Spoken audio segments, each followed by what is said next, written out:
We just got back from seeing M. Night Shyamalan's new Film. masterpiece, The Visit. And I'll let you start this off. Okay, so this is going to be a spoilers review. Just a heads up if you guys can't read it. I'm assuming that the title is going to say spoilers, but... I'll put it in there. Thank you. So I'm going to start by saying I did not like the movie. The dialogue was terrible. The little girl, our main actress, I can't even remember her name because it was so bad.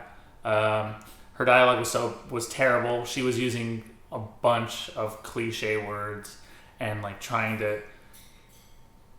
It made sense for the character because she's trying to be a filmmaker, but some stuff is just like she was reading literally out of a dictionary. She was using huge words that nobody in this day and age, with kids as stupid as they are at 15, they would never use this kind of stuff.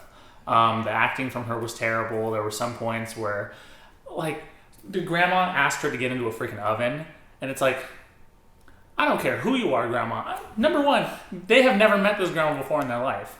If someone I have never met in my life asked me, hey, can you clean this oven? I'd be like, you can go fuck yourself, grandma. I mean, let's redo that.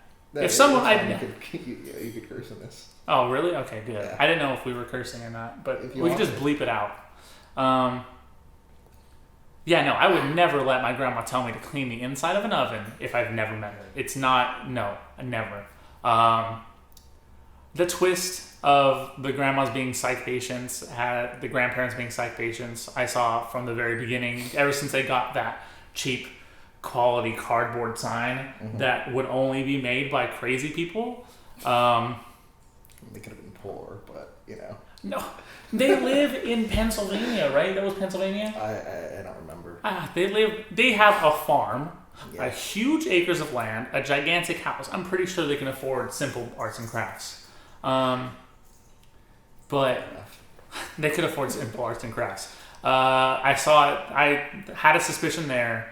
The twist was it worked for the movie, the narrative of the movie, but it was way too predictable. Like, I pretty much figured it out once the guy from the hospital came. Yeah. And my grandparents, where are your grandparents? They didn't show up. Yeah. And then but like when he just the way his lines were very indicative of like something was up. The way he was just like, oh yeah, something, I haven't seen them. They were supposed to come in. Yeah. They haven't come in. Like they never missed their appointments. They never missed their appointments, and he said something about like, oh yeah, there's a lot of like something big going down at the hospital or something like that. Yeah, there's something. Like, that was pretty much like, okay, clearly this is gonna play into it, and it pretty much when I was like, yeah, these aren't their grandparents. Yeah.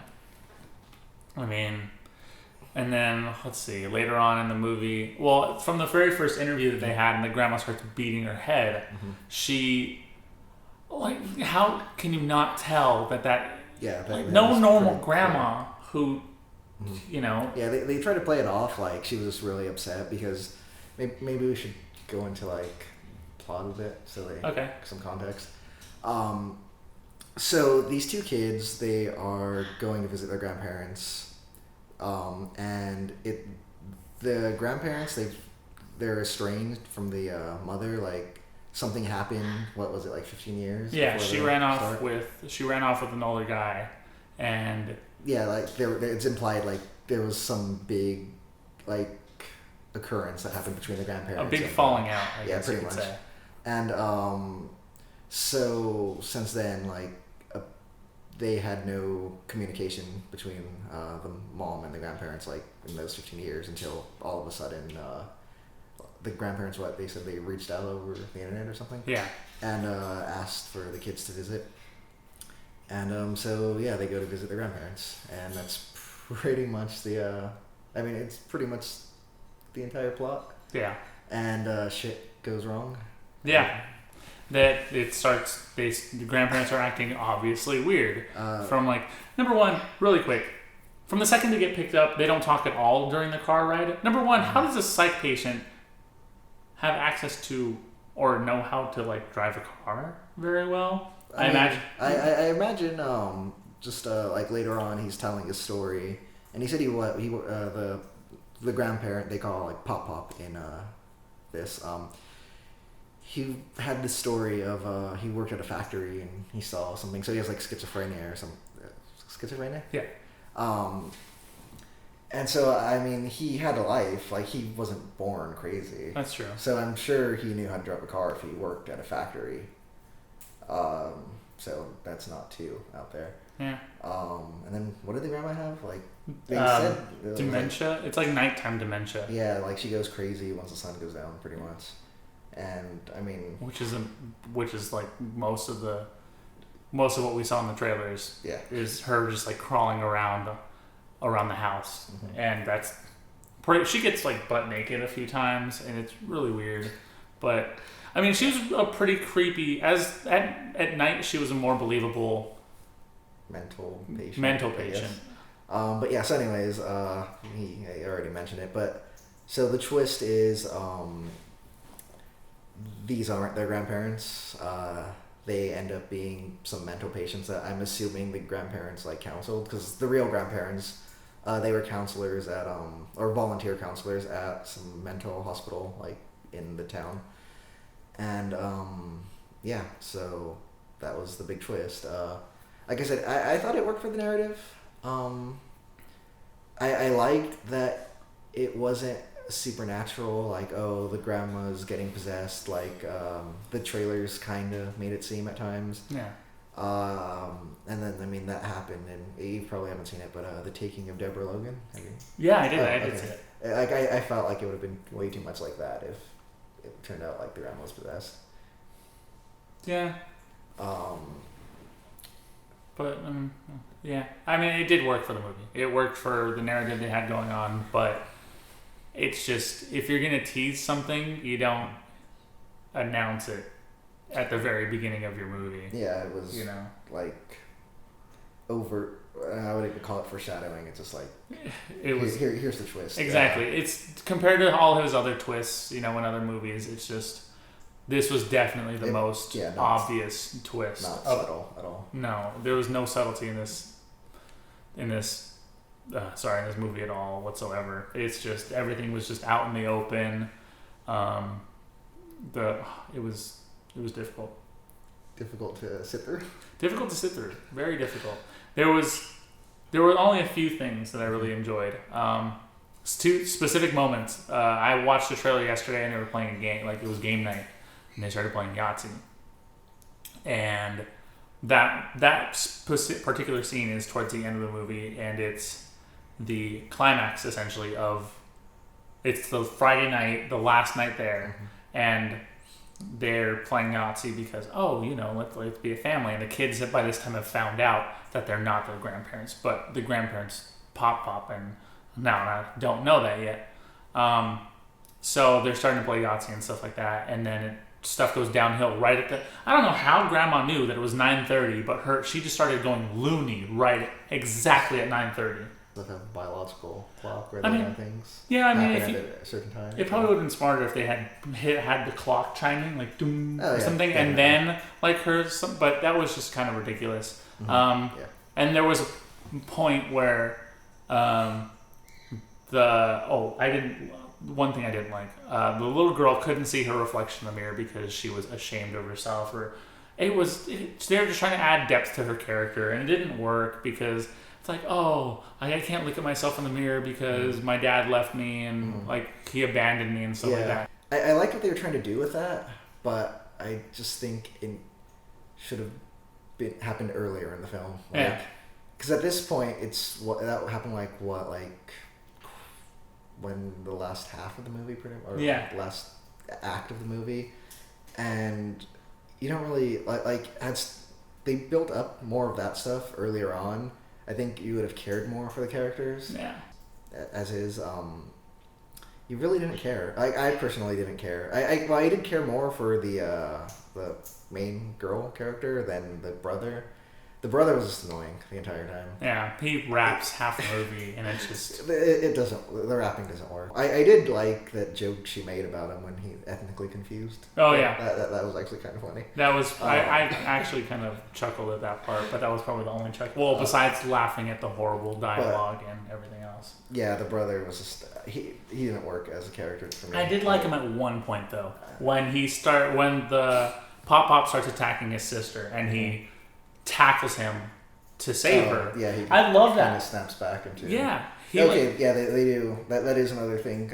There's another scene where the sister's interviewing him, and she kind of starts like... They start talking about trying to dissect where his germophobia came from, and it's again like the sister has.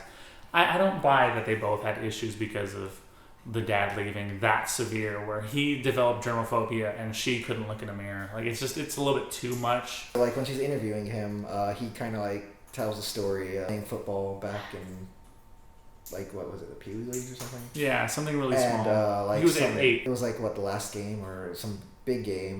His team was winning, and he was safety. Yeah, free. He said free safety. And what's funny is that early in the movie he said, "Oh, I don't play sports." Well, then he said like he used to, but he doesn't play it now. But I'm guessing this is why.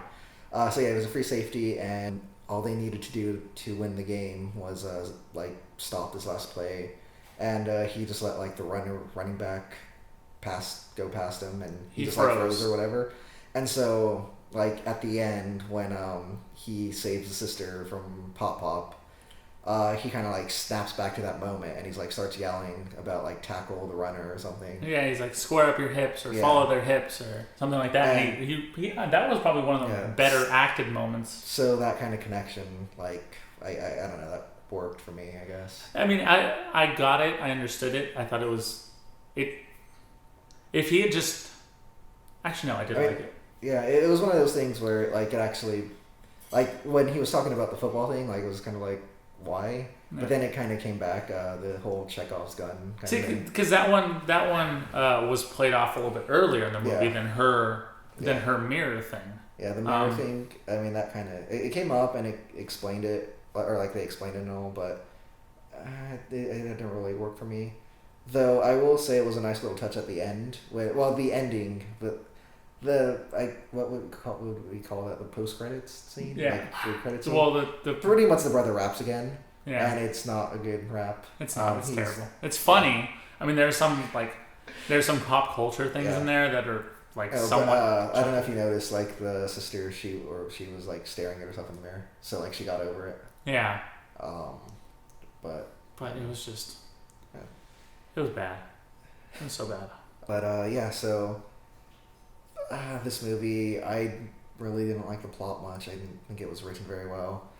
The characters, the sister was just like too pretentious, and the brother was too wild, trying to be. He's trying to be a ladies' man. Oh yeah, he's like 13 years old, and he's talking about like, oh, I have 2 girls. What do you say on the text? Yeah, he has 2 separate girls on the text. And he. As a character, he did not work for me at all. Though I will say the best performance in this movie was definitely Pop. Yeah, Pop won it for me. Yeah, the girl, her camera. Oh yeah, okay, so let's talk about her camera and how this little girl has 2 expensive freaking cameras. Mm-hmm. She's got like a DSLR, which she kind of explained.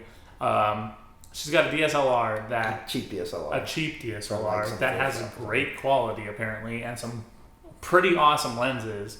Right. Never mind. I'm not going to go there. It was just something about the focus and how whatever. That there was just kind of veering off topic a little bit. That one scene where the brother was interviewing her, and she was asking about like the focus or the focal length. Yeah. And are you just on the focal length? Yeah. Well, not even that, but it's like I didn't get the point of like. No, he was like no, but he's clearly zooming in the entire time. Like, why was he zooming in and like. She starts center frame and he keeps zooming in and she ends up in like the top. She ends up like over here. Top left of the screen. It was so. But like I did not understand why, like, just from a filmmaking perspective, like, why would you zoom in right there?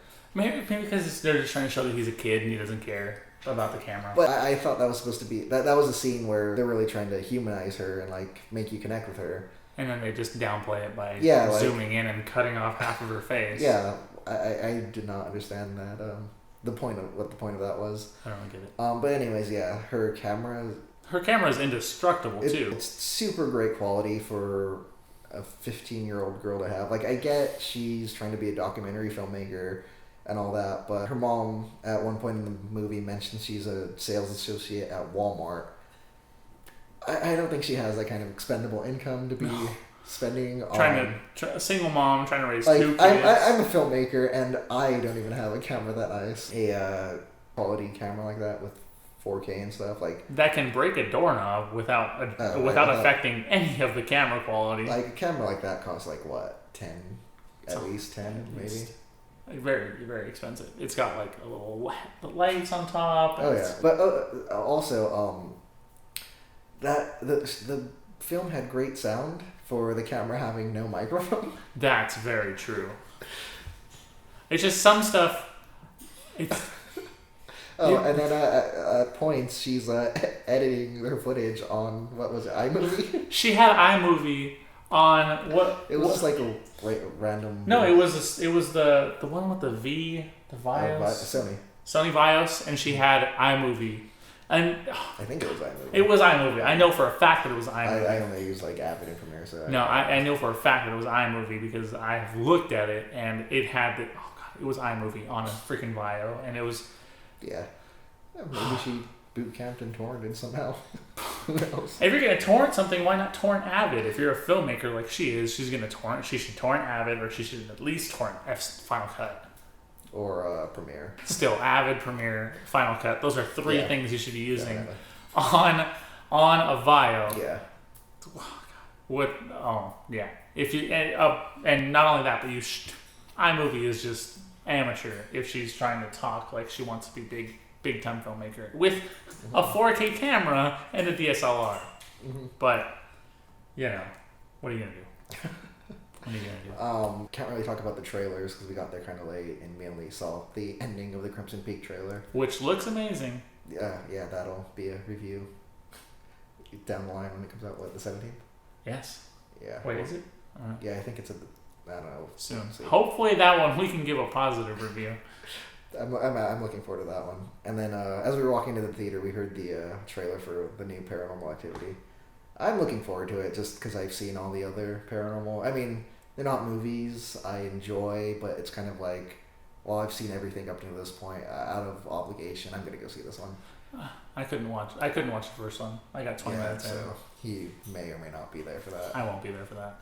Well, I mean, I probably will, but just for the sake of the show. Unless we bring in like the other Mark or something. That's true. Well, we'll figure that out. That's true. Anyway, so closing thoughts. Bad acting, aside from one instance from the boy and Pop. Visually decent. I didn't like the found footage style, but I mean, I guess it kind of worked for the movie. Sound, I guess it was good. One more part where Nana is like slamming on doors, and the second she starts like jingling, like she tries to open the lock a little bit. She's slamming doors literally 2 minutes earlier, and she tries to open the lock, like just like little, and the kids wake up like nothing. It was just terrible. But no, the sound was good. They purposely exaggerated some parts for the scares. Story, meh. You could predict the whole thing a mile away. I didn't like it. So for me, rating it 2 out of 10. Don't go watch it. The only way you should watch it is if you're watching with a group of friends and you all want to have a good laugh and tear a movie apart. So. Closing thoughts. I agree with most of that. I didn't like the writing. I didn't like the plot line. I liked the twist. I thought it worked. Acting was pretty mediocre. Could use better direction. Uh, like I said, Pop Pop was pretty good though. He was the standout performance. There's not really much else to say on this. It's a movie. It's a Shyamalan movie. You kind of know. Well, if you watch this, you know the twist already. So clearly you don't care. It's one of those things where you go in for pretty much see what the twist is. I'd say it's a mid-range Shyamalan movie, if that makes sense. Like, it clearly nowhere near like Unbreakable or The Sixth Sense, but definitely not as bad as like Last Airbender or Village. Okay, The Village was okay. Yeah. What else did he do? Oh, The Happening. Oh. No, I mean, The Happening. Like I could see this being his. It's a step up from that. Yeah, like he's starting to return to form. You know, it was very low scale, not overly grand. If this movie cost more than about like... Well, he put up his own money for this, I read. Like, That's he not bad. self-produced this. If this cost more than like 50,000, I would be surprised. It probably did. It's just That, no name act. Well, one that 4K camera. that 4K camera. For Jen, well, what's her name? Jen Barkley from Parks and Rec. Yeah. She was probably a little bit of money, but I mean, yeah, I'd rate this maybe like a 3.5 out of 10. Though I mean, like, I really dig bad movies like Birdemic and the like. So I'd put it in like the category of like, okay, I wouldn't say it's as bad as like Birdemic, but it's one of those movies where it's enjoyable if you like bad movies like that. yeah. Would I recommend you pay to go see it in a theater? No. I would say, you know, rent it on, if you still get DVDs or Blu-ray from Netflix, get it from there. Wait for it to be on HBO when you have like 2 hours and nothing else to do. It's worth watching then, I'd say, but don't pay for it. Don't. Yeah, and we'll hopefully be back next week with what's coming out next week? Well, Black Mass. Black Mass. Yeah, Black Mass, or see what else is coming out next week. Most likely Black Mass. Yeah, definitely Black Mass. I'm looking forward to that. Definitely looking forward to that as well.